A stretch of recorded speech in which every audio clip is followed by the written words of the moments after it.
Senhor espectador do Canal 2 da RTP, muito boa tarde. Para si que está a acompanhar esta edição do estádio, votos de que esta segunda transmissão do dia de hoje chegue em perfeitas condições. E dentro de instantes vamos transmitir a primeira corrida aqui no Autódromo de Estoril. A corrida incluída no Campeonato Nacional da Fórmula 4. Antes, recordar-lhe apenas que na última sessão oficial de treinos realizada para o Grande Prémio de Portugal Fórmula 1, o mais rápido foi o italiano da Williams Renault, Riccardo Patrese. Patrese que esta tarde conseguiu a marca de 1:13.001, novo recorde aqui na pista do Estoril, recorde que pertencia desde o ano passado ao britânico Nigel Mansell com o tempo de 1:13.557. Mas vamos então falar da Fórmula 4. Temos também a presença do nosso companheiro de trabalho Pedro Mariano. Apenas referir daqui que a volta mais rápida foi estabelecida por Carlos Azevedo na segunda sessão de treinos para estes monopostos da Fórmula 4 com o tempo de 1:48.439. Depois ficou o Manuel Lopes Gião com o tempo da primeira sessão de treinos, 1:49.847. Estes, portanto, os dois pilotos que vão ocupar a primeira fila da grelha de partida, Pedro Mariano. Muito boa tarde, eu estou a responder aqui da cabine de comentários do Autódromo do Estoril, onde a Teresa Canto Noronha me acompanha, ela que tem seguido para o programa Rotações durante o ano este campeonato de Fórmula 4 1991. Um campeonato que é composto por 8 provas, estão disputadas 4, portanto estamos exatamente a meio do campeonato, faltam disputar mais 4, das quais 3 aqui no Autódromo do Estoril e uma em Jerez de La Frontera. Não no programa do Grande Prémio de Espanha de Fórmula 1, porque este ano a Fórmula 1 em Espanha vai até Barcelona. Barcelona, que para o ano será, como se sabe, cidade que receberá os Jogos Olímpicos e, portanto, tudo respira já Barcelona em Espanha no que diz respeito a competições desportivas. Foi até possível fazer em tempo recorde um autódromo que deverá estar pronto neste momento, a corrida é daqui a uma semana, e é lá, portanto, que vai disputar-se o Grande Prémio de Espanha de Fórmula 1, uma estreia absoluta da Fórmula 1 num autódromo completamente novo, portanto desconhecido para toda a gente. Placa de 3 minutos levantada aqui para o início da corrida. 3 minutos são os procedimentos da largada semelhantes a de qualquer outra corrida, mesmo a corrida de Fórmula 1. Nesta altura do campeonato, e portanto com a metade do campeonato, o Manuel Gião é o comandante do campeonato de Fórmula 4 com 60 pontos, seguindo-se Paulo Longo com 51, Carlos Azevedo com 50, depois mais longe Pedro Vaquinhas com 31, Frederico Viegas com 26, Alexandre Rato com 25, Carlos Borges com 20 e Rosário Sotomayor com 19. Salientar, portanto, que a luta pelos 3 primeiros lugares do campeonato está bastante acesa. Gião tem 60 pontos, 9 de vantagem sobre Paulo Longo, por sua vez tem apenas 1 ponto de vantagem sobre Carlos Azevedo. Carlos Azevedo, que foi nem mais nem menos que o mais rápido nos treinos e o único piloto ontem a rodar aqui em 1 minuto e 48, o que quer dizer que os Fórmula 4, estes pequenos carros que vêm aqui, são os mais rápidos carros, digamos, nacionais, entre aspas, a correr no Estoril. Nenhum piloto português corre tão depressa no Estoril como estes Fórmula 4. 1:48 é um tempo que não está ao alcance nem dos carros do turismo do Grupo A, ou se estiver é apenas dos excelentes carros, dos bons carros do turismo do Grupo A. 1 minuto, placa mostrada de 1 minuto para o início da volta de apresentação. Ontem o Carlos Azevedo, que tem o número 2, estávamos ali a ver do lado direito do ecrã, fez 1:48.4 contra 1:49.8 de Manuel Gião, o que quer dizer que há uma diferença de 1,4 segundo, uma diferença que pode ser um pouco artificial em termos de andamento, pode traduzir, enfim, qualquer menos boa adaptação, qualquer problema mecânico, caixa de velocidades, normalmente não há problemas de motor na Fórmula 4, há mais problemas de transmissão com o carro de Manuel Gião e, portanto, esta diferença de tempos na grelha de partida é um pouco artificial. A Teresa Canto Noronha tem acompanhado o campeonato e ela poderá dizer se, de facto, normalmente a diferença entre o Carlos Azevedo e o Manuel Gião é assim tão grande. Não, de facto a diferença não costuma ser assim tão grande e, além de mais, até Manuel Gião, em princípio, tem sido mais rápido em alguns dos treinos do que Carlos Azevedo. No entanto, ontem Carlos Azevedo disputou as duas sessões de treinos, enquanto Manuel João só pôde fazer a primeira, já que problemas com a caixa de velocidades não lhe permitiram alinhar para a segunda sessão, o que não lhe permitiu melhorar o seu tempo. É isso, é exatamente isso, Teresa. O Manuel Legião, da primeira para a segunda sessão, resolveu trocar de rapport, achava o seu rapport pouco adaptado à pista, e a verdade é que essa operação demorou mais do que o tempo previsto e, portanto, ele não pôde sequer disputar a segunda sessão oficial de treinos. Exato, aí está a explicação com todos os detalhes. De facto, não é por acaso que o Manuel Legião comanda o campeonato com 10 pontos de avanço sobre Carlos Azevedo e 9 sobre Paulo Lobo. Diga-se aqui, já que estamos a acompanhar os carros já em andamento, na volta de aquecimento, que estes carros, que aparentemente parecem iguais, são muito diferentes uns dos outros.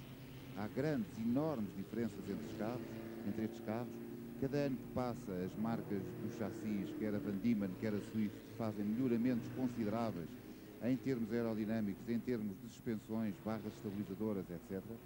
E, portanto, ter um chassi de 87, de 88, de 89, de 90 ou de 91 é completamente diferente. Não é apenas um chassi que tenha 3 anos, se for de 89, é um chassi que é completamente diferente de um chassi de 90 e depois de um de 91.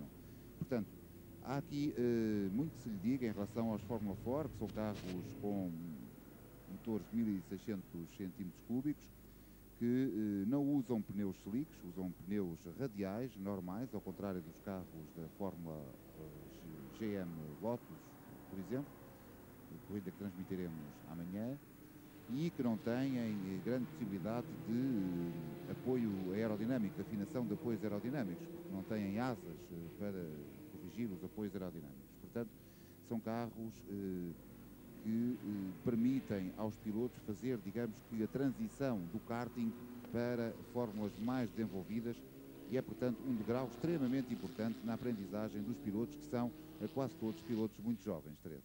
Sim, de facto, eles são quase todos muito jovens, e isso que acabaste de dizer aconteceu, por exemplo, com os 3 pilotos que agora disputam a Fórmula GM Lotus, que foram todos eles campeões nacionais de Fórmula 4.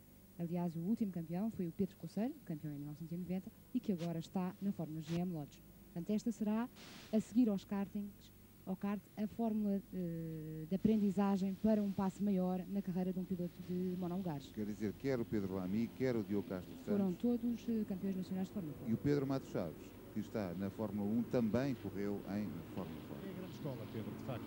Depois do karting, é a grande escola, são estes monopostos da Fórmula 4. Eles estão já a aproximar-se, portanto, da zona de partida, da reta da meta. Ali à esquerda, aquele tracejado amarelo, é a entrada para as boxes. Esta câmara está com frio, digamos assim. Tremo um bocadinho. Está a tremer.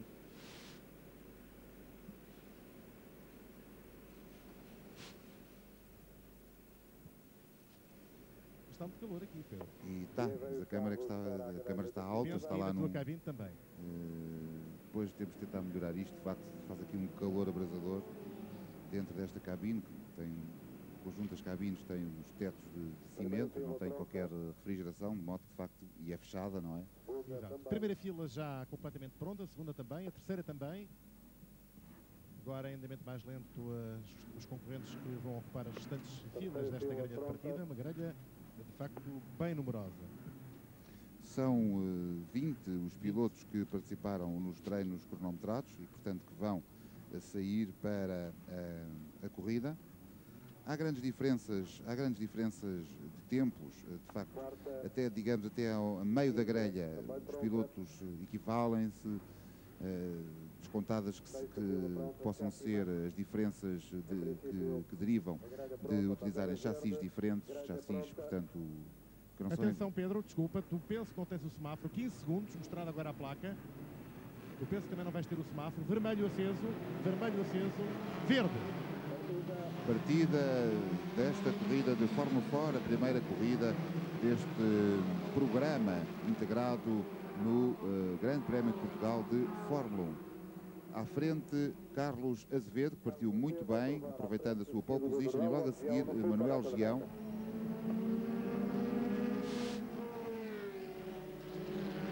Estamos aqui a ver o longo pelotão Fórmula 4. Há uma travagem falhada já de Manuel Gião. Não é bom para qualquer tipo de pneus, embora estes pneus sofram um bocadinho menos com este tipo de travagens nos limites. Parece, Pedro, que foi uma partida correta, que não houve ninguém a sair antes do tempo. O professor Vasconcelos Tavares, tudo correto na partida? Exatamente, tudo assim que acendeu verde, partiram todos como deve ser, não houve problema nenhum na partida. Muito obrigado, até já.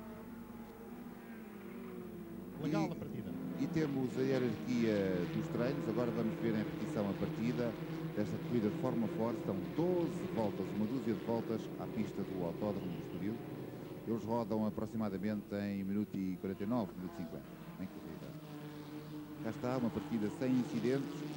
Repare-se com atenção em todos os carros, como eles são diferentes, os bicos, os narizes dos carros, são todos diferentes. Alguns são iguais, mas são quase todos diferentes uns dos outros. Este líder da corrida tem um chassi muito atual, um Swift de 1991 deste ano. Tem uma grande diferença na suspensão em relação aos Van Diemen e aos Swift mais antigos. A barra estabilizadora, por exemplo, é uma barra de torção, completamente diferente do sistema que normalmente é utilizado nos outros chassis e nos carros do dia-a-dia. E também o ancoramento dos triângulos da suspensão mais se parece já com um Fórmula 3000, um Fórmula 1 até, o tipo de ancoramento dos triângulos da suspensão dianteiros do que com Fórmula 4. Triângulos muito largos na suspensão da frente. Rosário Sotomayor reestendeu ao terceiro lugar, que tinha perdido a quando a largada, para Carlos Borges, e portanto estamos com Carlos Azevedo, Manuel Gião, Rosário Sotomayor e Carlos Borges. Rosário Sotomayor tem um carro igual ao de Carlos Azevedo, é um Swift também de 91, com o número 5. Vamos ver aqui a ultrapassagem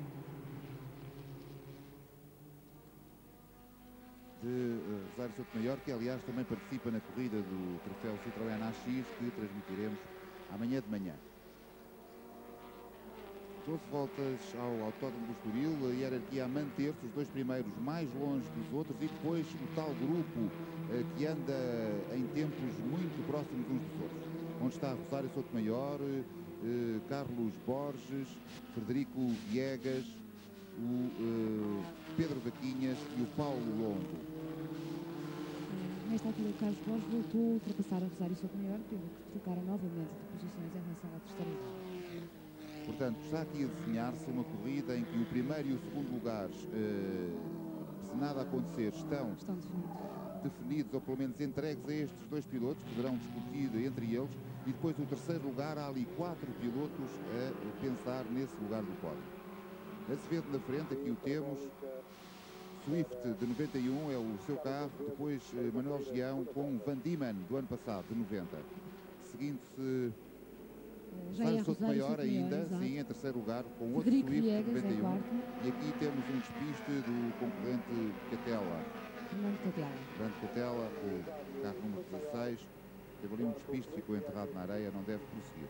Há depois, atrás do Rosário Sotomayor, Frederico Viegas e o Carlos Borges. Há aqui uma luta muito interessante com este grupo de pilotos pelo terceiro lugar. A Rosário aqui a defender-se dos ataques do Viegas e do Borges.